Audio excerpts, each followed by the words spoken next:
আন্তর্জাতিক স্তর যে ভয়টি পাচ্ছিল, এবার ইরান ঠিক সেটিই করলো। কালকে ইরানের পার্লামেন্টের পক্ষ থেকে ঘোষণা করা হয়েছে তারা স্ট্রেট অফ হরমুজকে বন্ধ করবে। এই মুহূর্তে স্ট্রেট অফ হরমুজকে বন্ধ করা মানে অনেকের মতে আত্মঘাতী সিদ্ধান্ত। এমনকি এই সিদ্ধান্ত ইরানের পতনকে 100% নিশ্চিত করবে।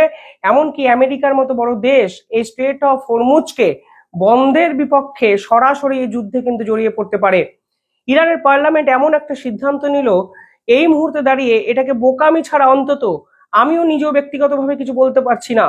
কেন এই স্ট্রেট অফ হরমুজ অত্যন্ত গুরুত্বপূর্ণ? দেখুন, ইরানের কাছে কিন্তু মিলিটারি শক্তি যেমন অত্যন্ত শক্তিশালী একটা অস্ত্র, পাশাপাশি ইরানের ভৌগোলিক যে অবস্থান তাও কিন্তু ইরানের কাছে অত্যন্ত শক্তিশালী একটা মাধ্যম। এবার এই ভৌগোলিক অবস্থানটাকে কাজে লাগিয়ে ইরান কিন্তু স্ট্রেট অফ হরমুজকে অর্থাৎ হরমুজ প্রণালীকে বন্ধ করার সিদ্ধান্ত নিল। হরমুজ প্রণালীর জিওগ্রাফিক্যাল অবস্থানটা বোঝার চেষ্টা করুন।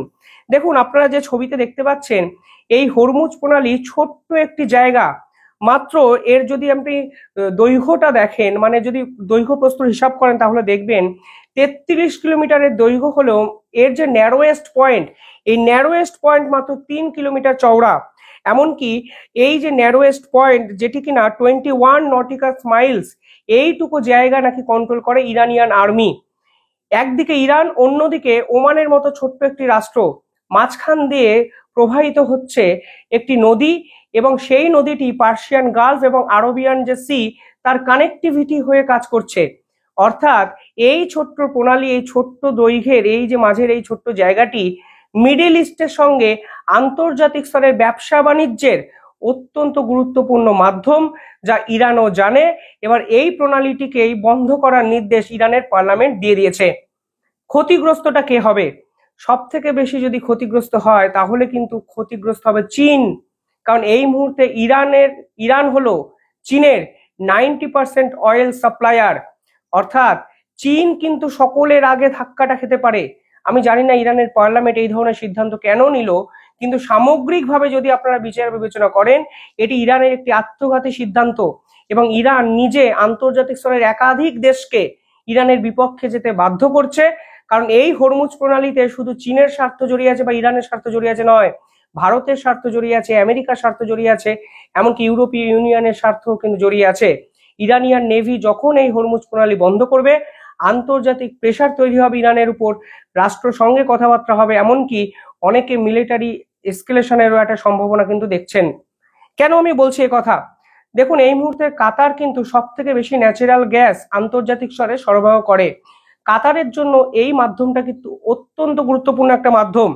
আন্তর্জাতিক স্তরে যত ব্যবসা বাণিজ্য হয়, অন্তত অয়েল গ্লোবাল মার্কেটে তেল পৌঁছে যায়, তার 20 to 30% তেল সরবরাহকারী হলো এই ছোট্ট প্রণালীটি, যার নাম হরমুজ প্রণালী। অর্থাৎ আন্তর্জাতিক মার্কেটে যদি 30% তেল পৌঁছানো বন্ধ হয়ে যায়, তাহলে তো কোলাপসড হবে, ক্রুড অয়েল কোলাপসড তৈরি হবে, দাম বেড়ে যাবে, ইকোনমিক্যাল ক্রাইসিস তৈরি হবে বিশ্বের অনেক দেশে। এমনকি এই ছোট্ট প্রণালীটি ইরান ব্যবহার করে সেরকম ভাববেন না। মিডিল ইস্টের প্রায় সব কটা দেশ এই পার্টিকুলার প্রণালীটিকে কাজে লাগিয়ে ন্যাচারাল গ্যাস, ক্রুড অয়েল কিন্তু আন্তর্জাতিক মার্কেটে সরবরাহ করে। ফলে ইরানের অর্থনীতি এর ফলে যত না এফেক্টেড হবে, তার থেকে অনেক বেশি এফেক্টেড হবে মধ্যপ্রাচ্যের বাকি দেশগুলোর। সৌদি আছে সেই লিস্টে, ইউনাইটেড আরব আমিরশাহী আছে, ইরাক আছে, কুয়েত আছে, কাতার আছে। সকলেই এই প্রণালীটি ব্যবহার করে ইউরোপ করিডর হিসাবে ব্যবহার করার জন্য। একদিকে পার্সিয়ান গালফ, অন্যদিকে আরবিয়ান সি, এবং অত্যন্ত গুরুত্বপূর্ণ আইম্যাক করিডরের একটি পার্ট এই হরমুজ প্রণালী। ফলে ভারতবর্ষ কিন্তু এফেক্টেড হতে পারে এই প্রণালীটা বন্ধ করার জন্য। কালকে আমেরিকা স্টেট অফ সেক্রেটারি একটি স্টেটমেন্ট দিয়েছেন। তারা সরাসরি চায়নার ইন্টারভেনশন চেয়েছেন। আমি একটু স্টেটমেন্টটা আপনাদের পড়ে শোনাচ্ছি, তাহলে বুঝবেন এখানেও কিন্তু আমেরিকা একটা ক্ষুরোদার চাল ছেড়ে দিয়েছে। কালকে মার্কো রুবিও কি বলেছে একটু বলে দিচ্ছি আপনাদের। তাই তিনি বলেছেন, I encourage the Chinese government in Beijing to call them about that because they heavily depend on the state of Hormuz for the oil. If they do that, it will be another terrible mistake. বলছে Hormuz প্রণালী বন্ধ করা হলো ইরানের সব থেকে বড় ভুল, এবং আমি চাই চীনকে রিকোয়েস্ট করব তারা যেন সরাসরি ইরানের সঙ্গে কথা বলে। কারণ হরমুজ প্রণালীর উপর চীন 90% ক্রুড অয়েলকে সাপ্লাই বা নিজেদের দেশে আনার জন্য কিন্তু ডিপেন্ড করে আছে। এবার এই চীনকে পুরো বিষয়টাই কিন্তু ইরান স্ট্র্যাটেজিক্যালি ঢুকিয়ে দেওয়ার চেষ্টা করলো। এই মুহূর্তে চীনই কিন্তু ইরানের অন্যতম শক্তিশালী একটা মাধ্যম। সেই চীন কার্গো জাহাজে করে একের পর এক অস্ত্র এই ইরানকে কিন্তু সরবরাহ করছে। উল্টে সেই চীন, যে চীন ইরানের থেকে তেল কেনে, তাদেরই পিছনে কি ছুরিটা মারছে ইরান? আমেরিকার এই ধরনের কমেন্টের পর কিন্তু অন্তত এই প্রশ্নটা আন্তর্জাতিক স্তরে উঠতে শুরু করেছে। পাশাপাশি এই মুহূর্তে স্ট্রেট অফ হরমুজ কেন চীনের কাছে গুরুত্বপূর্ণ? প্রথমত 90% ক্রুড অয়েল তারা ইরানের থেকে কিনছে এই হরমুজ প্রণালীটিকে কাজে লাগিয়ে। পাশাপাশি 2025-এ তারা প্রায় $400 বিলিয়ন ইনভেস্ট করেছে পার্টিকুলার এই জায়গায়। অর্থাৎ হিউজ ইনভেস্টমেন্ট কিন্তু তারা জড়িয়ে আছে এই হরমুজ প্রণালীকে কেন্দ্র করে। সারা দেশে মানে সারা বিশ্বে এই মুহূর্তে 5.5 মিলিয়ন ব্যারেল তেল প্রতিনিয়ত বিভিন্ন দেশে যাচ্ছে, তার মধ্যে 1.5 মিলিয়ন ব্যারেল পার ডে কিন্তু এই হরমুজ প্রণালী দ্বারা নিয়ন্ত্রিত হয়। ফলে সব মিলিয়ে ইরান কিন্তু একটা সুসাইডাল অ্যাটেম্প্ট করলো।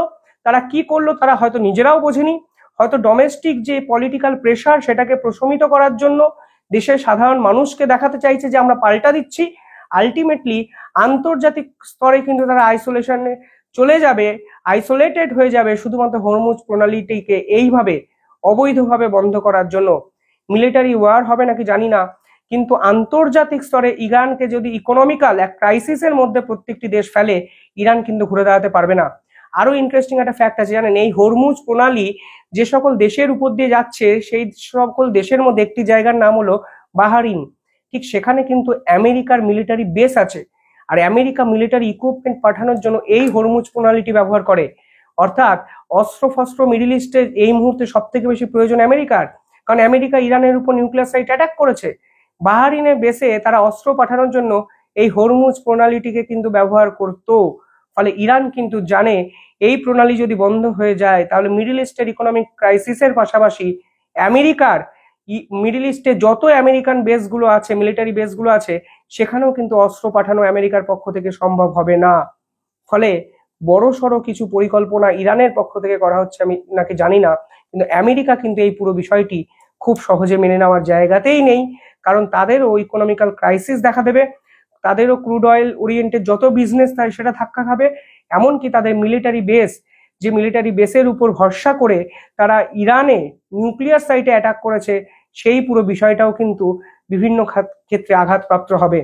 যদিও ভারত ইরানের উপর ডিপেন্ডেন্সি কমিয়ে, মিডল ইস্টের উপর ডিপেন্ডেন্সি কমিয়ে রাশিয়ার থেকে তেল কেনার সিদ্ধান্ত নিয়েছে, কারণ রাশিয়া থেকে যে তেল ভারতে আসে তা ম্যাক্সিমামই সুয়েজ খালকে কেন্দ্র করে আসে। অর্থাৎ রাশিয়া কিন্তু প্রাইমারিলি এই পার্টিকুলারলি স্ট্রেট অফ হরমুজকে ব্যবহার করে না, কিন্তু চীন ব্যবহার করে। ভারত কাতারের সঙ্গে যে ন্যাচারাল গ্যাসের চুক্তি আছে সেটার জন্য ব্যবহার করে, আমেরিকা ব্যবহার করে, ইউরোপীয় ইউনিয়নের একাধিক দেশ ব্যবহার করে, এমনকি মিডল ইস্টের 6টি গুরুত্বপূর্ণ রাষ্ট্র ব্যবহার করে, যাদের ইকোনমিটা সম্পূর্ণভাবে ডিপেন্ড করছে স্ট্রেট অফ হরমুজে।